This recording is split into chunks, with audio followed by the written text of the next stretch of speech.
de folha molhada no ar, um chamado antigo começa a ecoar, vem da raiz mais profunda. Oi gente, tudo bem?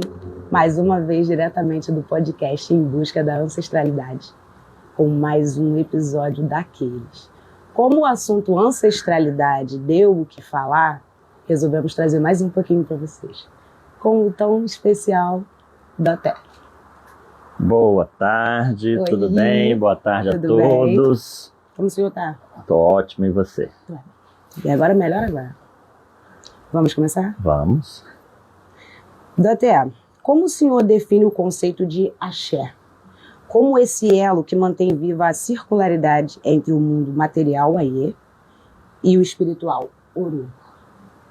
Então, a axé, ele significa toda essa essência de energia que nós cultuamos, né? Isso quer dizer axé, né? Quando eu falo para você axé em algo que você me reporta, que você tenha muita axé, eu estou sinalizando que você tenha muitas energias boas no seu caminho, né? Então axé é pura energia.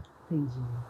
Aquela energia boa. Sim, aquela energia revigorante, aquela energia que edifica o ser. Entendi. Então axé para nós. Axé para nós. Daté, a Umbanda é frequentemente descrita como uma religião de verdades polifônicas, construída no cruzamento entre a ancestralidade africana, a pagelança e o espiritismo. Como o senhor orienta um filho de santo a encontrar sua própria verdade dentro dessa pluralidade de narrativas, sem se perder em deturpações comerciais? Então, é o que eu sempre falo, né? A Umbanda, ela é plural, né? Em todos os seus sentidos e contextos.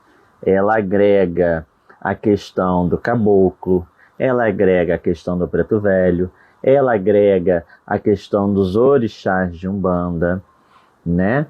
Ela agrega a questão dos exus, catiços, né? Ela agrega os erês, né?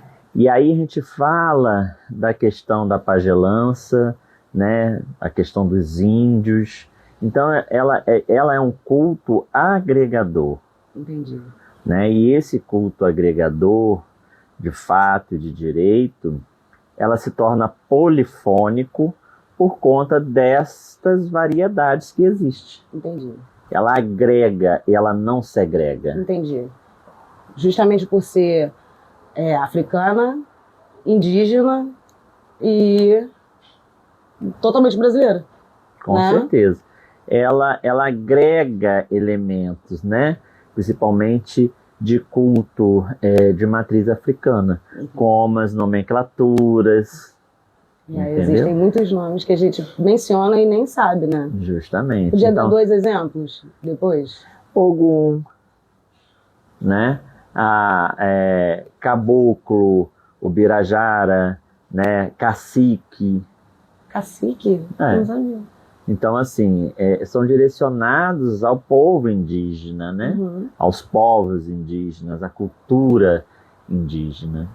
É muito amplo, né? Então, ela é muito ampla, ela vem com uma vertente agregadora, né? E quando a gente fala, né, essa questão, qual a orientação que você dá para o iniciando, né, para o filho que pertence ao axé, a gente fala para ele viver e experienciar não o fora, mas sim tudo aquilo que acontece dentro do ebé, dentro da casa, dentro do culto propriamente dito. Porque, volto a dizer, cada casa tem a sua identidade. Uhum. E ele tem que se moldar a esta identidade. Entendi. Então, a gente pode dizer que a espiritualidade encaminha a gente até um espaço. Sim, né? A espiritualidade, ela escolhe, né, o espaço ao qual ela quer que aquele médio se desenvolva. Porque a espiritualidade, ela não precisa se desenvolver porque ela já está desenvolvida. Sim. Ela precisa fazer que aquele filho, aquele iniciando, né, aquela pessoa que quer né, fazer o diferencial para outrem, né, desenvolva a sua espiritualidade. Para isso, ela direciona para um melhor ambiente. Entendi. Ao qual esse neófito, esse iniciando, ele vai ter as orientações necessárias que ela está buscando para o crescimento desse iniciante. Muito bonito. Vamos para a próxima. Qual é a importância de cuidar, zelar do Eber?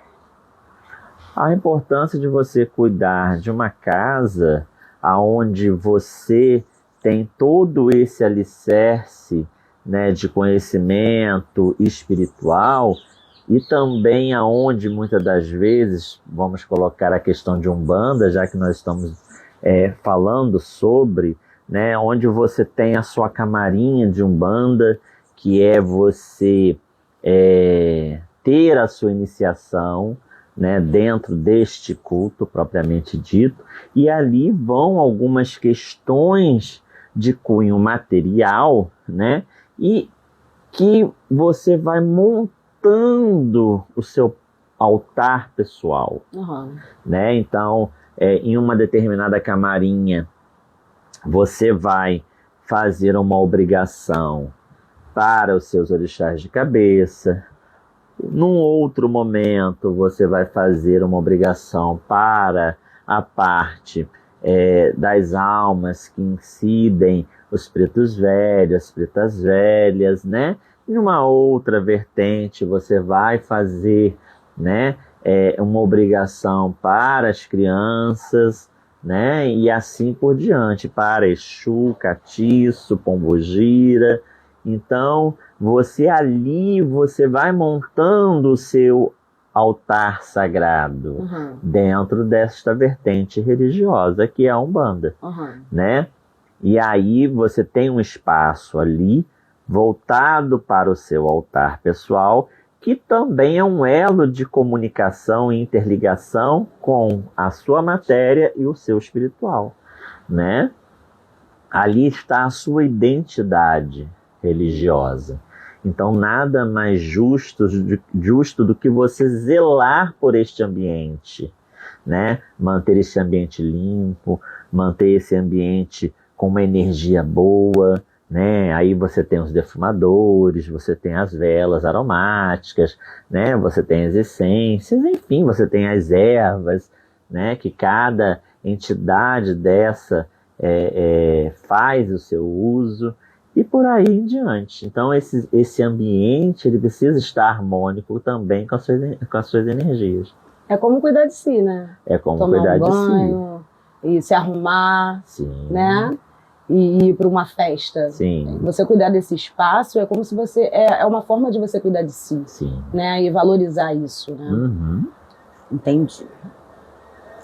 Vivemos em uma era de excesso de informação digital, mas as nossas vertentes valorizam o silêncio estratégico e a introspecção para a revelação do mistério. Como o senhor ensina seus iniciados a silenciar o ruído do mundo para ouvir o chamado ancestral que vem de dentro? Então, em primeiro lugar, eu sinalizo que o médium, né, que o iniciando, ele precisa estar em comunhão com a sua própria energia.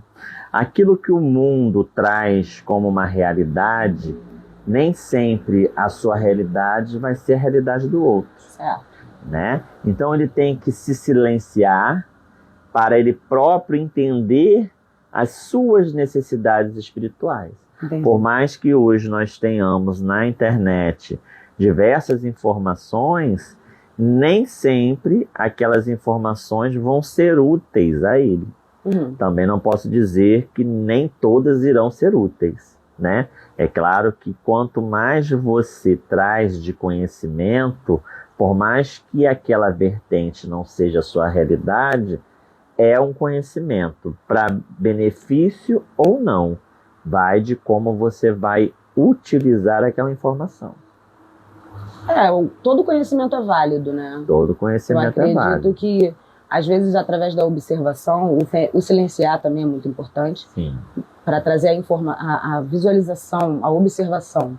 Você vai estar vendo um irmão, de repente, seu, que está precisando de uma palavra e, de repente, de uma experiência que você observou, que você esteve ali, você tirou uma lição, nem era para você, mas você tirou uma lição e tenta ajudar, agregar ao outro, né? Sim, então assim, você vem munido de informações, como você mesmo diz, para se ajudar e ajudar o próximo, Sim. né? Porque em todas as culturas religiosas, além de você se ajudar, o benefício é ao próximo, Uhum. né?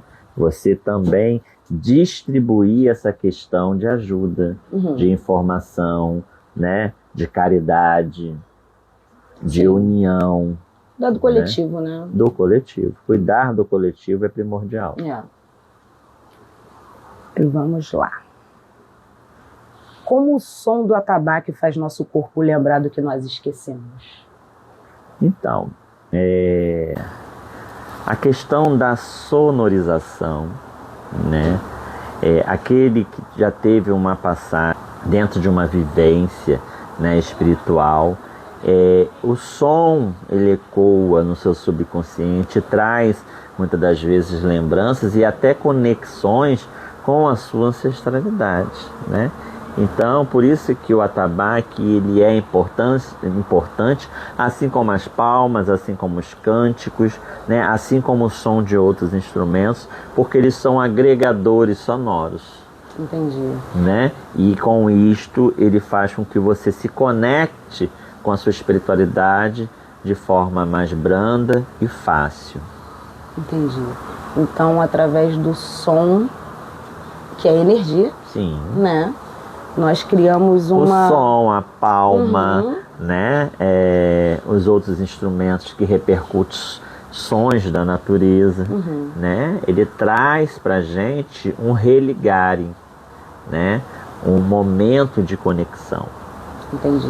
Isso também, como o senhor mencionou, com os cânticos, com outros instrumentos. Quais seriam esses outros instrumentos que poderiam também ter esse efeito? Cada vertente tem o seu instrumento em específico. Entendi. Bom, foi isso. Teremos mais e mais e mais, então fica ligado, acompanha a gente, compartilha, manda para os seus amigos. Vai ser uma honra ter você com a gente. Né, doutor? Com certeza. Até a próxima. O cheiro de folha molhada no ar, um chamado antigo